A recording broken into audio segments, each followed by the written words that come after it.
have been kind of in the forefront of dealing with a lot of this racial inequality were warning us about is don't just do it when it's a hot topic to make you look better. Exactly. Continue this battle, like continue to work in your community, have these conversations. And I'll be honest with you, the people that I saw that are in my periphery circle that aren't really friends, but I kind of know of them, that were just in everybody's face screaming this shit, kind of condemning people. Fuck, I don't see any of that shit. Or not that they should have done. In 5, 4, 3, 2, 1. Hello, everybody. Welcome to another episode of the Genius Brain Podcast. I'm your host, David So. We have my co-host here for today. We have Edric Park, aka Ed 2. Also, the head honcho at Secret Society. That's a very lengthy introduction. That's the longest. That's how fucking rappers do it, man. I know, right? You know what it is, AKA this, AKA that. Always, dude. Yeah. Yo, I've been watching a bunch of these fucking hood videos. Dog, I've never seen so many people have so many aliases. It's crazy. It's like, yo, man, like straight up, homie, you feel me? Like, look, I dropped out of school when I was like fucking 3, bruh. Like, I haven't fucking do nothing. You feel me? I haven't done nothing. Hey, let me tell you this right now. You know what it is? It's your boy Dicey, aka Shoots, aka Crap Killer, aka your fucking baby's daddy's mama's baby's daddy, aka the Fiend Killer, aka Spider Arms, aka Long Ankles. Like, damn, dog, what do we call you, man? It's like, bro, you couldn't fucking memorize a school book, but you sure as fuck got this thing down, dog. That shit's crazy. Yeah, no. Those fucking hood videos, their favorite phrase is "you feel me." Yeah. Constantly. You feel me? No. It's you feel me and know I'm saying. Yeah, you feel me? No, I'm saying. I used to get so much shit about that when I started doing JK News years ago. I had no idea how many times I said, you know what I'm saying? You feel me? You know what I'm saying? It's just a part of speech, you know, when you're growing up. Well, in certain areas, yeah. Yeah, I didn't know how often I said it. Yeah. And there's a lot of things, even when I first started this podcast, like the pacing in which I spoke, how I told stories, everything improved over time. And you just never know these things because you're not listening to yourself speak. But when you're on a podcast, all you have is a person in front of you in conversation. And that's it. You got to listen back on it, man. I remember when I recorded my first song ever and I listened back to it, I was like, that's how I fucking sound. Like I cringed and I died inside, bro. Yeah. I was like, that's how I fucking sound. And everyone was like, dude, you got a good voice, man. Like it sounds good on the track. But to me, hearing it back, I was like, oh my God. Everybody has those moments. Yeah. But then that's what I'm saying. Like I recognize certain things that I needed to fix as well. Not the voice thing, but like certain things of like, enunciation, like clarity and all of that shit. Have you ever watched those videos where they go around and they interview people from different like hoods and gangs? Yeah. Dude, one of the most funny ones that I saw. Yeah. And I'm not making fun of this gang. Yeah. I'm only talking about what I saw in the video in case I go here and then people just start like, yo, I heard you was saying this shit about me, cut. Like, I don't want any of that shit. Yeah. I'm just saying about what I saw in the video. I just want to clarify this. But it was a Hawaiian Crip gang. And just that alone made people fucking roast the shit out of this guy in this video. Have you guys seen this shit? If you just look up like Hawaiian Crips, they're in Hawaii. They're Hawaiian Crips in Hawaii. Wow. I didn't know there were Crips in Hawaii. Yeah. I didn't know you could gangbang in paradise. Yeah. Like I don't see that happening. Right. Once again, I am not making fun of the situation. Right. I'm simply stating what other people said in the comments. You're gonna get chopped by a machete on site when you get to Hawaii. Well, bro. It's crazy because these dudes, they're so. I mean, albeit they might scrap, they might do some dirt. Yeah. But because they're Hawaiian, the way they speak, it's so calming. Yeah. It's like, hey, bro, you know, we out here, you know, you don't want to fuck with us, bro. I'm like, damn, this voice, man, his fucking voice is soothing as fuck. He's going to beat my ass to a lullaby.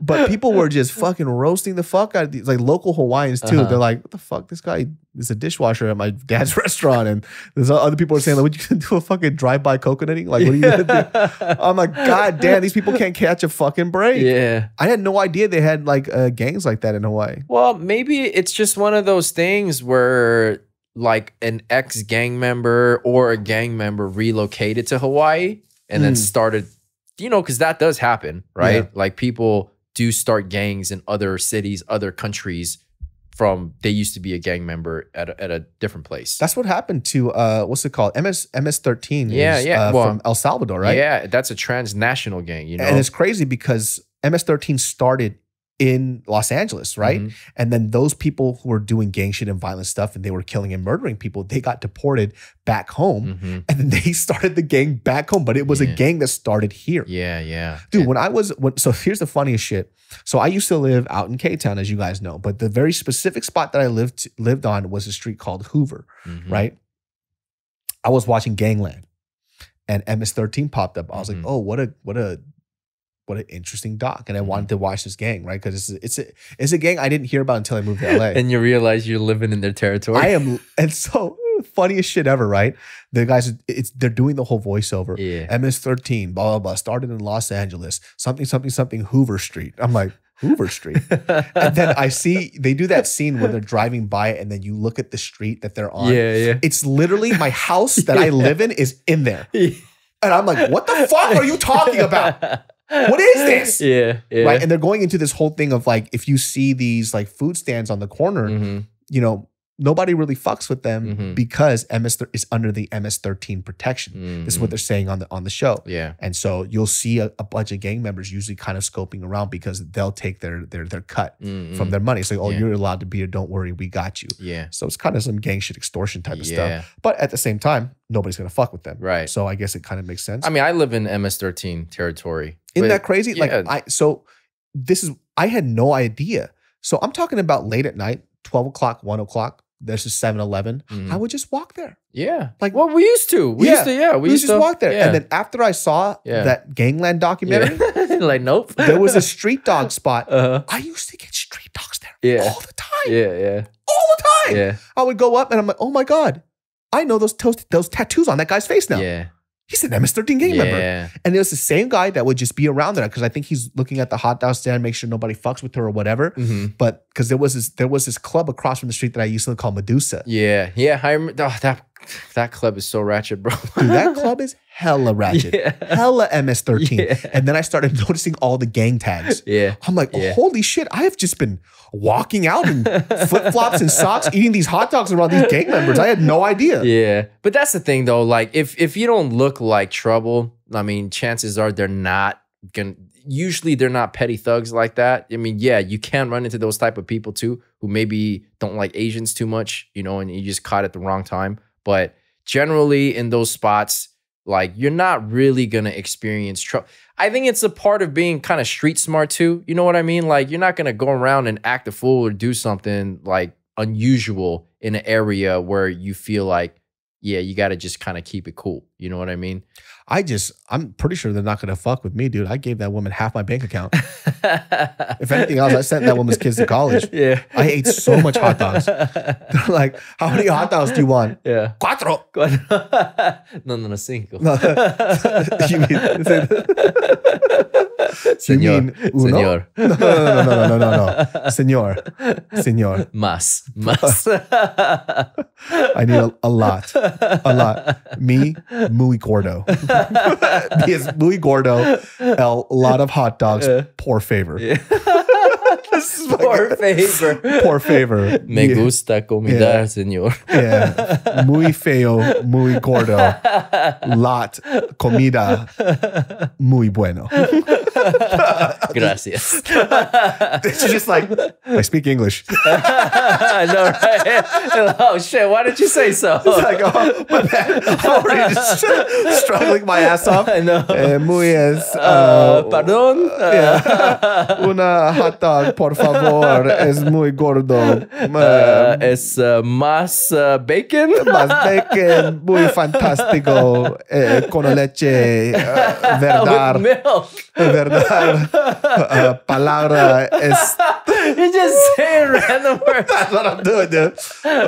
Gracias. And then I fucking walk off. See. Did you hear about the people involved in the Elijah McCain? You know who Elijah McCain is? No, who's that? So during the whole, obviously, you know, BLM and all the riots and stuff like that, and you know, the uncovering of a lot of the police brutality that was happening on the Black American community.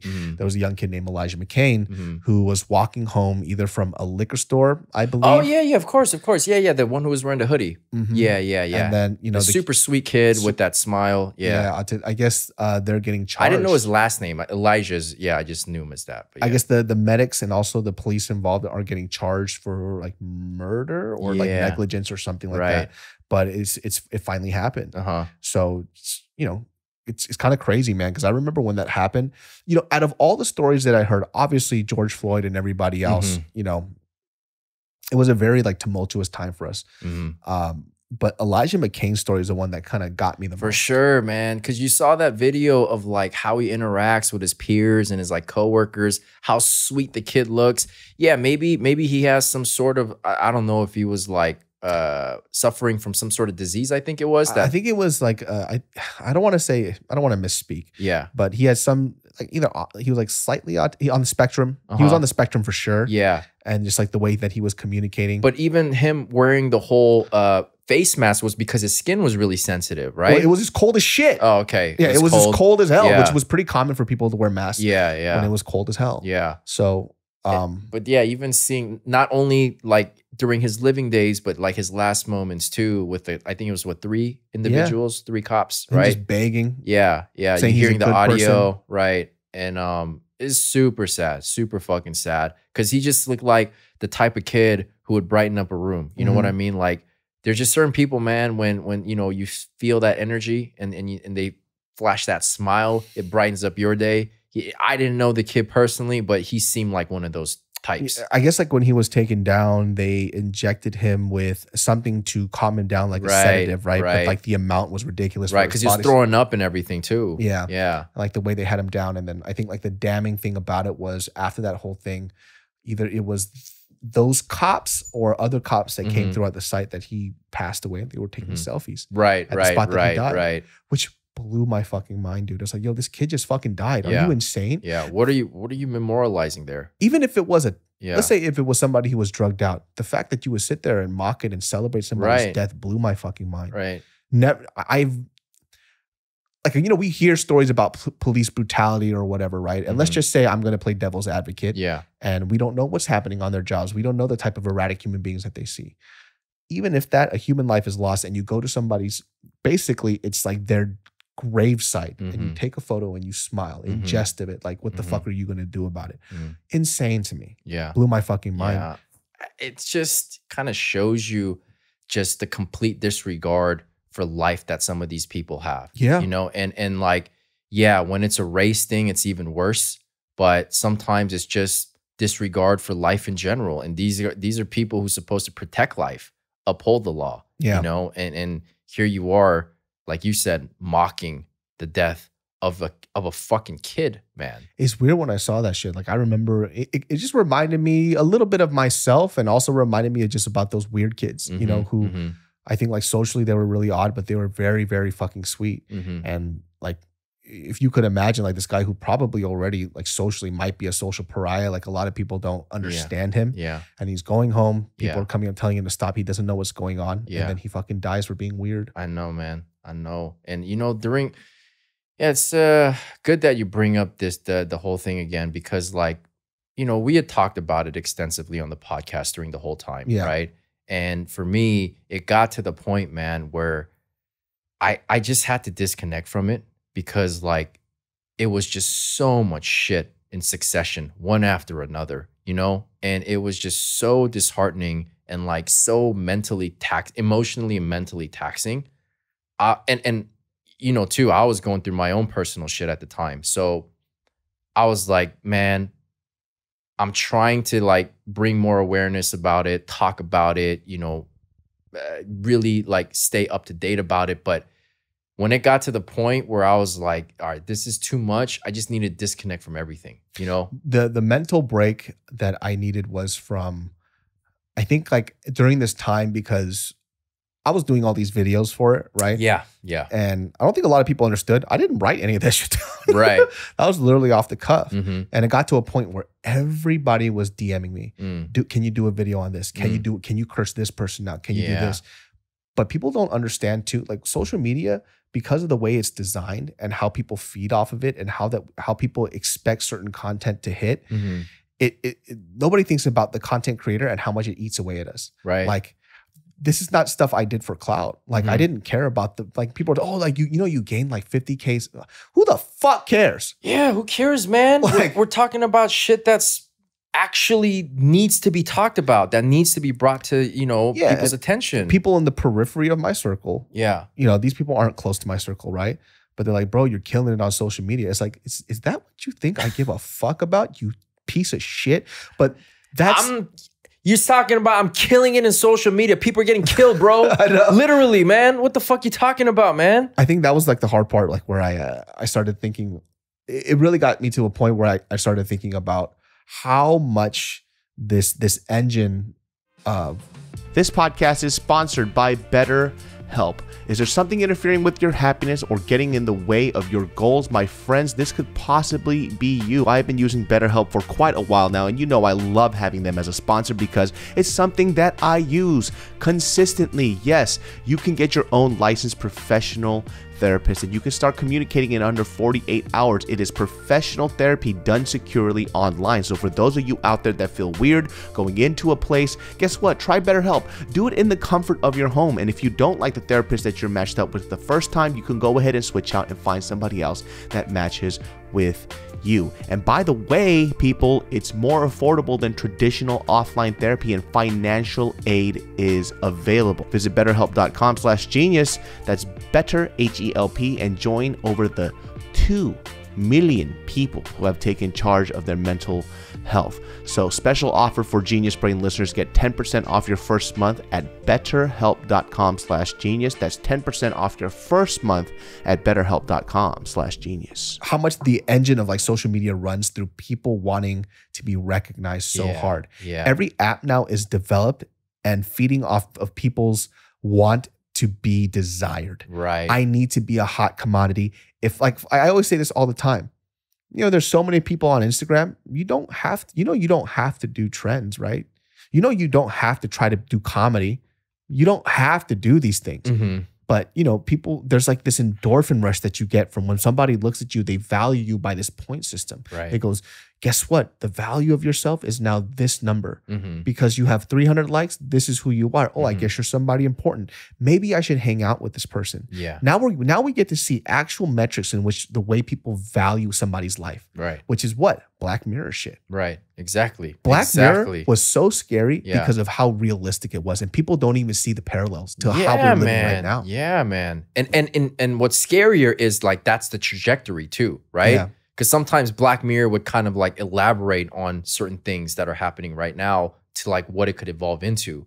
And so it's really, really sad sometimes when you see the current kind of landscape of society and culture, especially because of technology. I wonder what happened though. It's like here's like a really great understanding. I mean, once again too, like I'm not saying that people should be beating the same drum constantly, but one of the biggest criticisms of or critiques of this movement, right, with the BLM thing was once it stops becoming popular, I wonder if people are still going to be cognizant of this inequality that we see in this country and doing stuff in order to make it better. Yeah. Right. Because when it was hot, it was hot. Yeah. People were approaching people in my personal opinion, not in the most like conductive way, yelling at them, berating them, or even if not that, let's say if it's in a positive way, having conversations about the cultural barriers that the Black community is going through. I haven't heard much about it as of late. Yeah. Even though it's stuff that's probably still happening. And for sure it's happening. Yeah, for sure it's happening. Yeah, it's still happening. Yeah. And I think like a lot of people who have been kind of in the forefront of dealing with a lot of this racial inequality were warning us about is don't just do it when it's a hot topic to make it look better. Exactly. Continue this battle. Like continue to work in your community, have these conversations. And I'll be honest with you, the people that I saw that are in my periphery circle that aren't really friends, but I kind of know of them, that were just in everybody's face screaming this shit, kind of condemning people. Fuck, I don't see any of that shit. Or not that they should have done that in the first place, but I don't see that same fervor. Yeah. I don't even see any of this stuff. Like, I wonder, makes me wonder how genuine people were about it, right? And I'm saying too, like, yeah, I did those videos, and I'm still about that community outreach. I still have these conversations. I just wonder now if people are still doing it, right? I'm not making a judgment. I'm just wondering. No, definitely not as much as when it was hot, when it was on trend, And I think definitely during that time, there were a lot of people who jumped on the bandwagon because it was the trend, because they didn't want to be left behind or left out. They want that FOMO. They didn't want the FOMO, They definitely felt, I think people also almost felt pressure to do it when if you didn't, you were a piece of shit. Right. Because the hottest word was allyship. Oh, if you're not an ally, go fuck yourself, right? Which, by the way, for me, I didn't really agree with, because sometimes one of the phrases that I hate the most, and I used to hear this shit growing up, and I didn't even agree with it when I was younger, when I was a kid, was, oh, it's better to say something than nothing at all. I completely disagree. If you're an idiot, you shut the fuck up. Just keep that mouth shut. Yeah, you keep your fucking mouth shut, and you stay in that corner because you're the village idiot, and nobody wants to hear what the fucking village idiot has to say. Yeah. I think a better saying is like, if you don't know, shut up and listen. So people just were kind of, I don't want to say forced, but they felt the social pressure to say something about stuff that they didn't really care about or know about. Absolutely. And look, I can't really speak on the whole feeling of peer pressure with that, because I didn't speak about it because of peer pressure. It's something that I really genuinely cared about, right? Yeah. And it's not that I don't care about it now, but like I told you, for me, it got to the point where I recognized that my mental health was in tatters, and I needed to work on myself first and foremost. I can't help anybody if I can't help myself, So it was a process for me of like just kind of disconnecting from things and really just trying to work on myself and build myself back up. But yeah, now that we're here and we're revisiting that conversation too, it's definitely happening. It's not a maybe, Again, it's just that it's not as popular or trendy to talk about it and be about it anymore. Yeah. But look, man, within saying that, that's exactly why I am also grateful and thankful for the life and position that I'm in.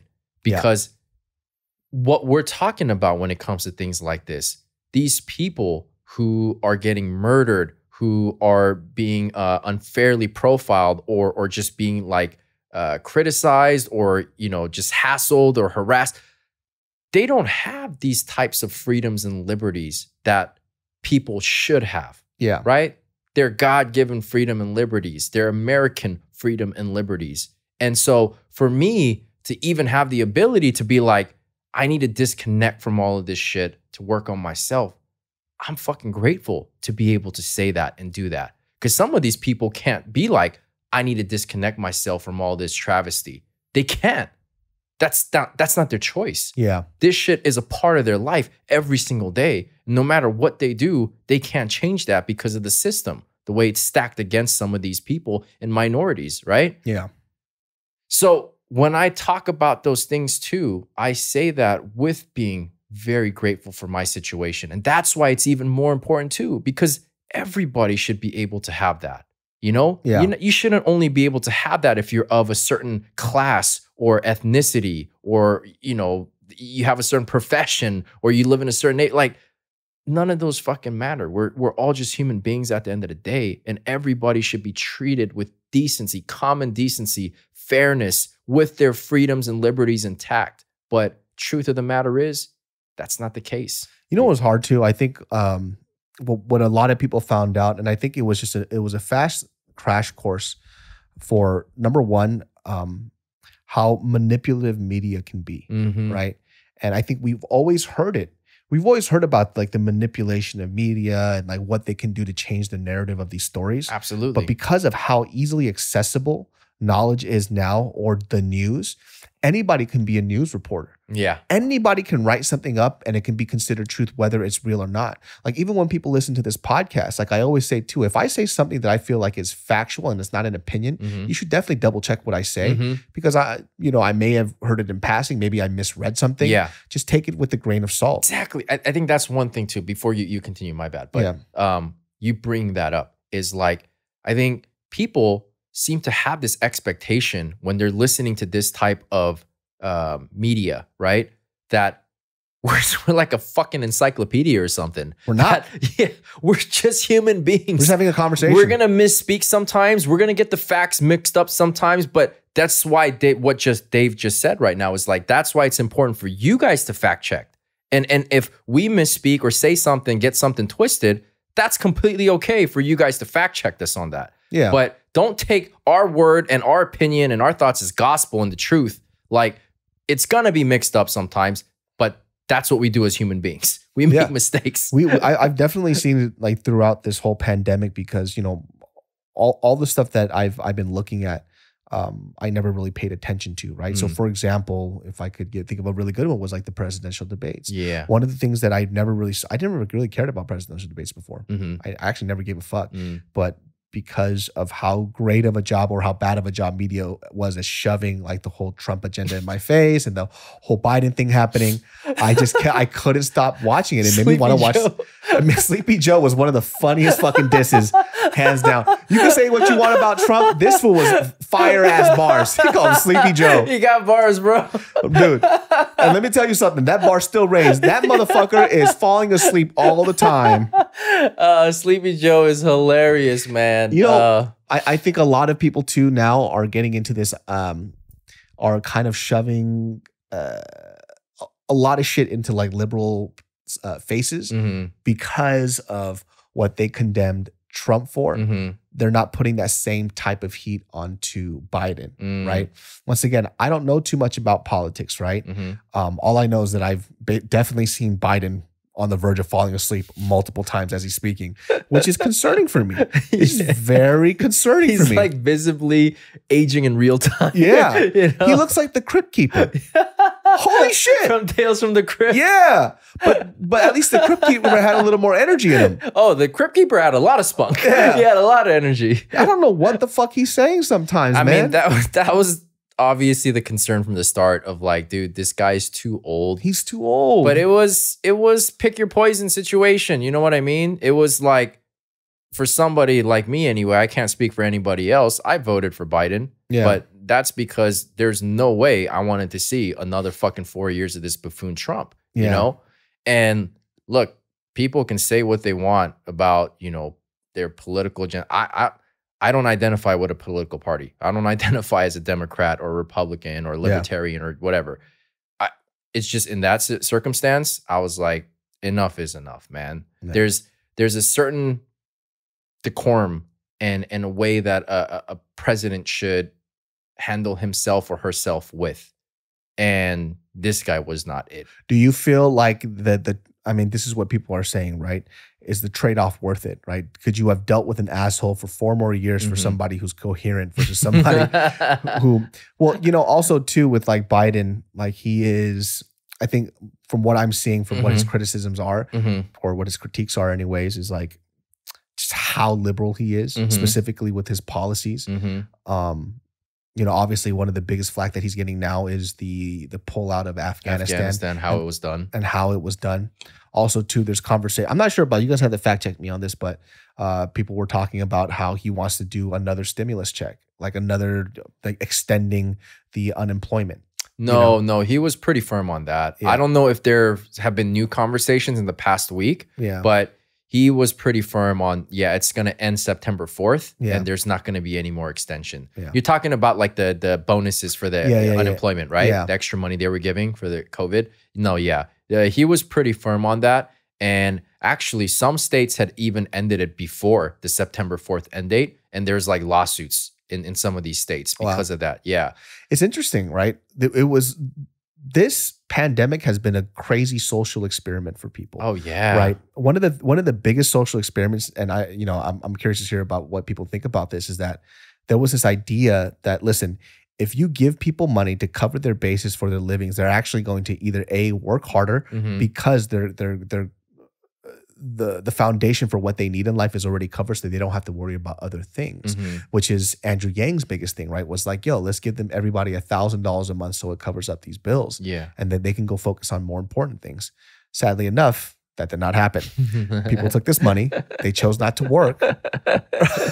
And they spent it on a lot of stupid shit. Yeah. Which, you know. But also, that's what stimulates the economy, right? That's how you kind of get back, because we had that dip in March because of when the pandemic really hit the fan. And so part of like, giving this extra money was to put it back into the economy and stimulate the economy. Kind of, but it doesn't work at the other end too, because people still need to work in order to create products. I know. And, I know. We had to deal with it with the clothing line. I know, man. It disrupted not just like domestically, but like the supply chain internationally. Everything. If you guys noticed too, if you guys cook out there, have you guys noticed how expensive fucking beef is? Bro, not just beef, everything. Yeah. Everything is fucking expensive. My grocery bill is ridiculous. Yeah. I'm like, I might as well just go fucking out to eat now, dude. What the hell is this shit? I fucking start my own farm, bro. Yeah. I'm like, holy shit, dude. I was like thinking about cooking up steaks. I'm like, nah, I'm just going to buy it. Yeah, man. The cost of everything's going up. And a lot of these, like... Before we continue, my lovely people, let's keep this podcast beautifully sponsored with Daily Harvest. This is the song that they have. Daily Harvest, yummy food in your belly and your freezer or your stomachs. That is not their song, but I'm gonna wait for approval. Anyways, guys, for this time of the year, it usually means getting back into busier schedules, and you know I love food. But when I'm swamped and I'm thinking about what's for lunch, let alone actually finding time to grocery shop, it's damn near impossible. And thanks to Daily Harvest, my freezer is always stocked with delicious options that are ready in minutes. Daily Harvest delivers delicious harvest bowls, flatbread, smoothies, a whole bunch more organic fruits and vegetables right to your door. And you know your boy is about the health, but also I can't do the health unless I'm talking about the flavor, and that's what Daily Harvest has. It literally takes minutes to prepare, and it never uses preservatives, added sugar, or artificial anything. So enjoy this time of year even more like I do with Daily Harvest. Go to dailyharvest.com/brain. Get up to $40 off your first box. Yes, that's dailyharvest.com/brain for up to $40 off your first box. dailyharvest.com/brain. Places in, for example, the restaurant industry, right? Lack of workers. And so they're always short-staffed because, a lot of them work making more money collecting unemployment than they would have working the job. 100%. So what sane person would be like, well, I'm going to go back to work where I make half of what I'm making right now off unemployment. Yeah, you can talk about like whole ethical thing or, but let's be real, man. If people are struggling, if people are barely making ends meet, they're going to take a little bit of fucking whatever they can to make life just a bit easier. 100%. Yeah. But yeah, it was just kind of like weird where people be fucking lazy, man. That is just what it is. Like, we're all so fucking lazy. We're so fucking, like, even something small too. Like, I made so many goals in pandemic. I've executed none of it. I've literally executed absolutely none of it. I was like, dude, you know what's gonna happen? Your boy gonna have a 6-pack. He gonna be mad. You made those type of goals. And then I was like, dude, I'm gonna write 3 films. None of it happened. Yeah. Absolutely nothing. I actually took the time to take a break. Yeah.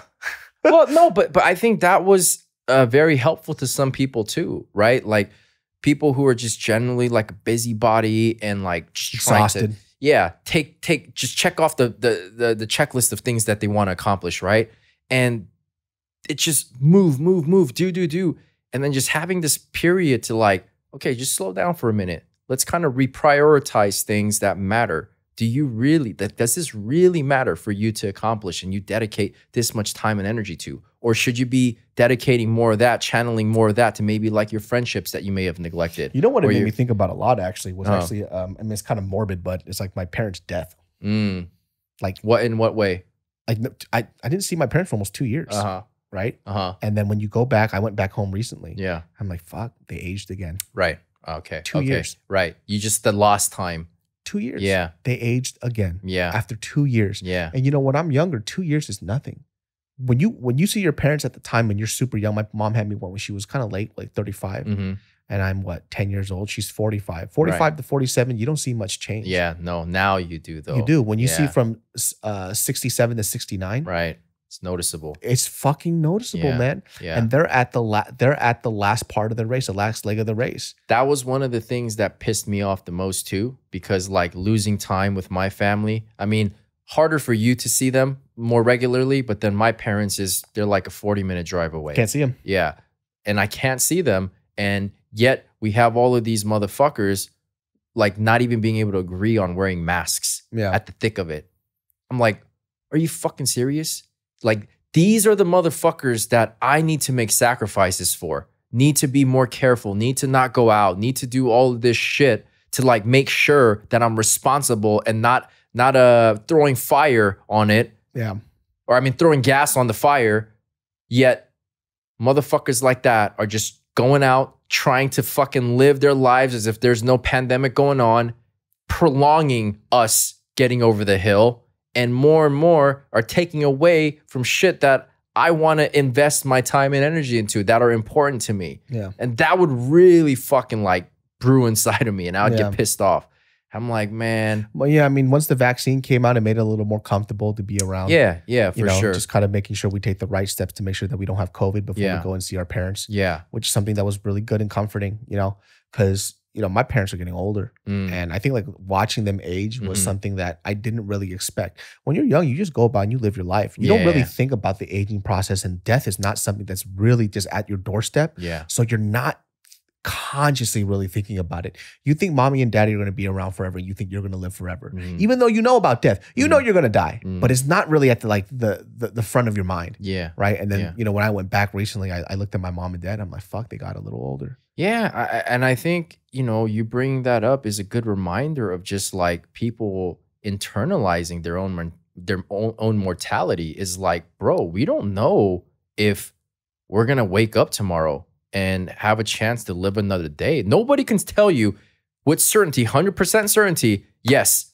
I am going to wake up tomorrow when I go to sleep tonight and have another day to live.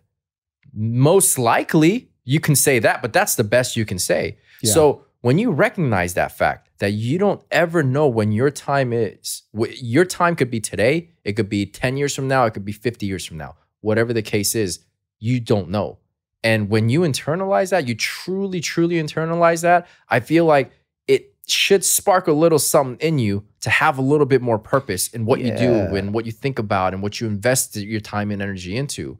And look, I've tried to like always keep myself on check with that too, but it's hard. You know what I mean? Like you can't always be thinking every day like, oh yeah, I got to be grateful, not death take is things for granted. Like I said, like my personal death doesn't scare me, but people I care about dying scares me. Like the idea of not being able to see my parents is something that I don't really think about. I even try not to think about it sometimes, right? Because, but the sad thing is you can't control that. You don't know when people are going to die. Exactly. It's something that is just, you can't control, and it's very hard to let go. I know, man. And that's why it's on us, really, if we're the ones realizing that maybe our parents aren't thinking that. So then it's on me to like really act on that and really cherish the times that I have with them and try to do more with them as much as I can.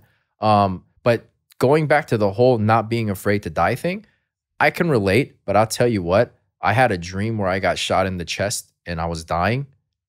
That fear is something different. I always thought I'm not scared of dying either. But in that moment, like I basically got into some shit with somebody. They just pulled out a gun, put it on my chest and shot. I just collapsed and I was just leaned up against the wall and I could see like the white closing in. Yeah. And I'm like, oh fuck, I'm dying.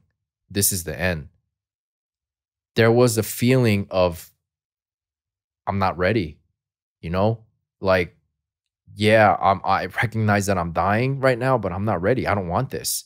And so I think it's a little bit different to be in that moment. I mean, that's the closest I can relate to of what it feels like to be dying, But yeah, I'm just bringing that up because I always felt the same way, that I'm not ever scared to die. When it's my time, it's my time.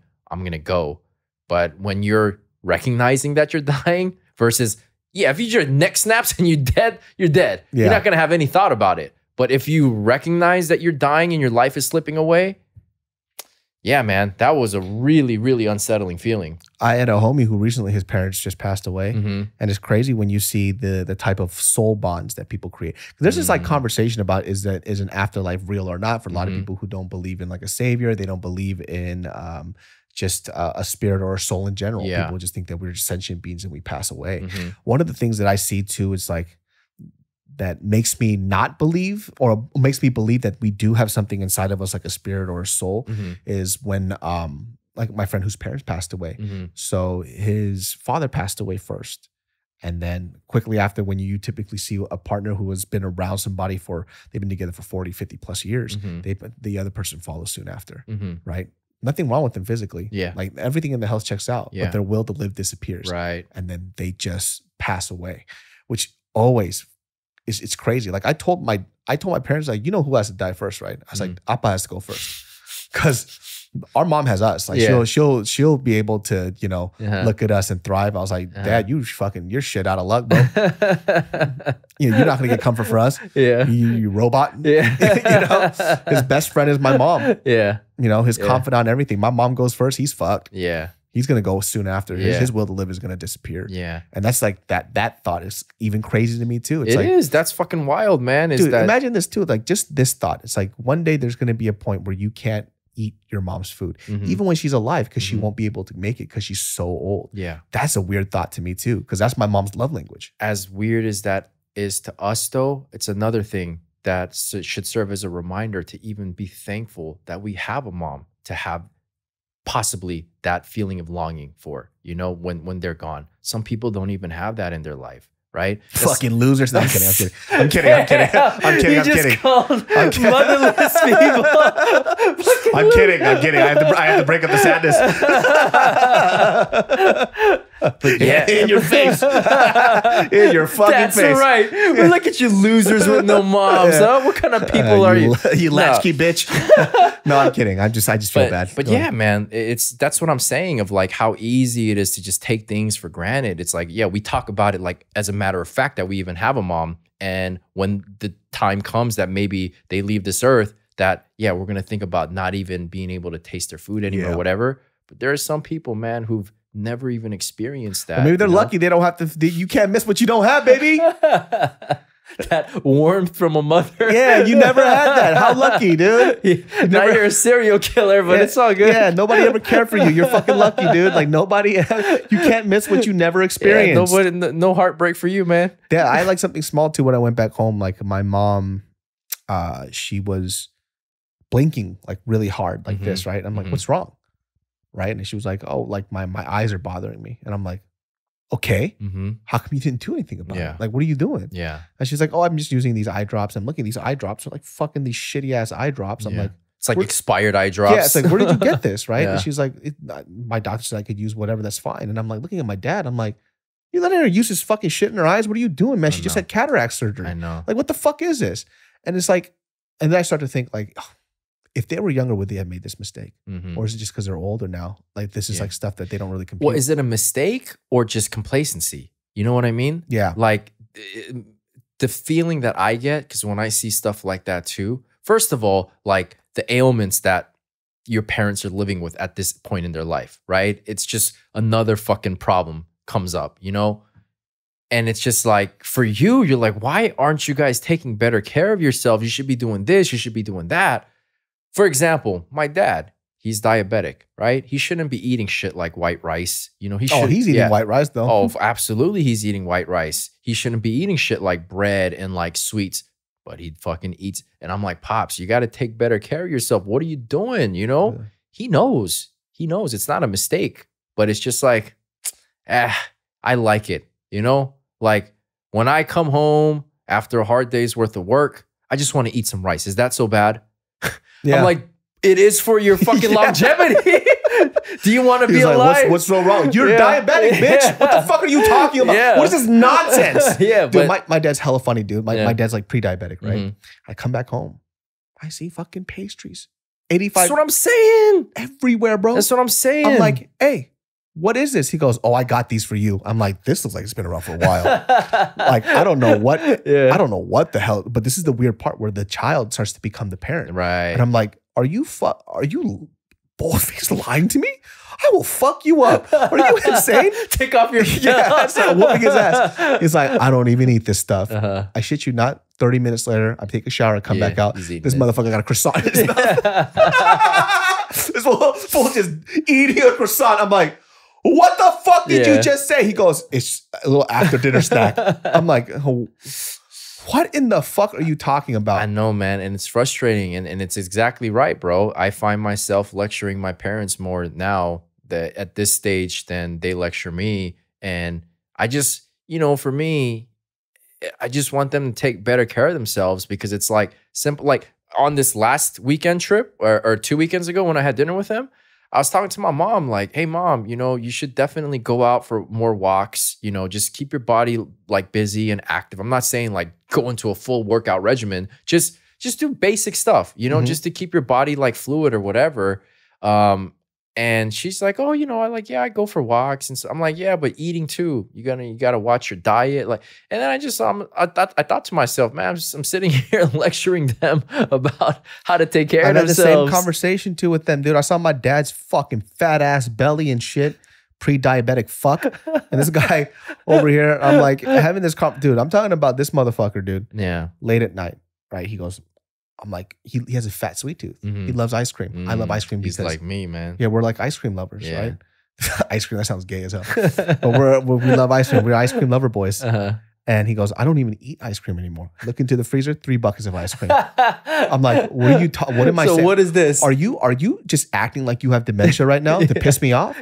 He goes, I just have a little bit every night. I'm like, I thought you said there's a big difference between I don't eat it at all and then it's becoming I have a little bit every night. I'm about to just sock him in his stomach, dude. And I'm like, what are you saying right now, dude? And so he goes, I already had my ice cream earlier. I'm not gonna eat any more ice cream, bro. I shit you fucking not. I come outside of the room 2 a.m. in the morning. I see him. He's a 2 a.m. ice cream eater. Oh my goodness. I see this fool walking into the fridge, opening up the fridge, sitting down, eating ice cream. Oh my goodness. What's he doing up at 2 a.m. anyway? You tell me, bro. Eating ice cream. He woke up for an ice cream break. Oh my! Oh, so he went to sleep. He wasn't up like. Yes, I think he was sleep eating ice cream. Wow. I was like, what the fuck? Okay, that's another. I'm looking at this fool. I'm like, what are you doing? He goes, it's really hot. I just need some ice cream. I'm like, you motherfucker, dude. I'm gonna beat your ass, dude. This fool keeps lying to me. I was like, you lie to me one more fucking time. Is it the Korean ice cream though, or is it like the Haagen-Dazs? It's like it's like a gallon of fucking like Haagen-Dazs ice cream and shit, dude. Okay. It's not even like the Korean bars. It's like the one that you have to scoop out. Yeah. He's not even putting it into a bowl. This fat ass. It's dude. That's another level, bro. I've never heard of somebody waking up mid-sleep and it's like, I need some ice cream right now. Loves ice cream. Yeah. Saw my mom, she gained weight. My dad was like, dude, gaining weight at your guys' age is not a good look. Yeah, it's like, not. Yeah, you could be a little thicker because I heard it's like, it's healthier, you know, for them or something like that. I'm not sure. Some doctor correct me. But yeah, I was talking to my mom on the phone the other day and I'm like, hey, I saw, you know, dad's belly and that you guys gained a lot of weight. As I make sure that you guys be careful about the stuff that you eat. She goes, the doctor says I'm perfect. I'm like, let me tell you something. Fuck your doctor.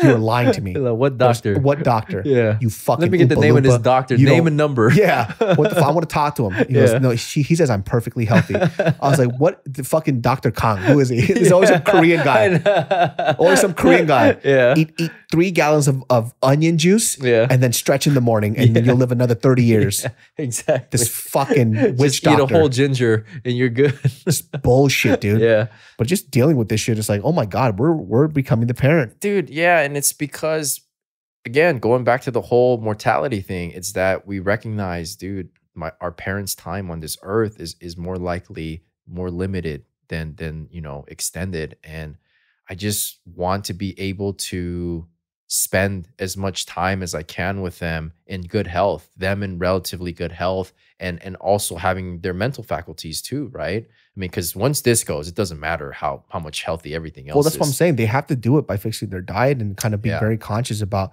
like mentally fixing themselves. And I don't know if it's like a part, I don't know if they just don't care or what it is, but you know, once I move them over here to Los Angeles, I'm gonna be on their ass, dude. You're just fucking hound them. That's why their life is over. You just wait till you fucking move here. Oh, your shit, life so is your over. parents are gonna come to LA at some point. They have to. Because we all live here. Right. I can't watch after them. Yeah, yeah. You know, they're probably going to retire next year. Okay. And then they're going to live there for another couple years. Yeah. And then I'm moving their old asses here. Dude, at least you'll have more FaceTime with them. And yeah. Yeah, because I need a babysitter. But that's the thing, bro. No matter how much you get on their ass about it, I truly believe it's just more of complacency at this point. They're just like, fuck it. Watch me put a camera in their house, though. I'm watching them. That's just creepy, man. I don't give a fuck. They're too old to fuck anyways, dude. What they going to be doing, dude? Fucking old ass motherfuckers. I'm watching them. Well, guys, that wraps up this episode of the Genius Brain Podcast. The watcher. I'm going to watch my parents. Everything, dude. I had them on the speaker. What are you doing? Put that cheeseburger down. Fucking sleep eating ice cream, you glutton. My God. What the hell? But you guys can catch the Genius Brain Podcast every Thursdays and Sundays. You can catch Ed at Ed2. And make sure you check out SCRT Society for your fucking wonderful fashion basics. Yes, sir. And we got the new on the way, so stay tuned for that. I'm really excited about it. Check it out. We'll see y'all next time. All right, peace.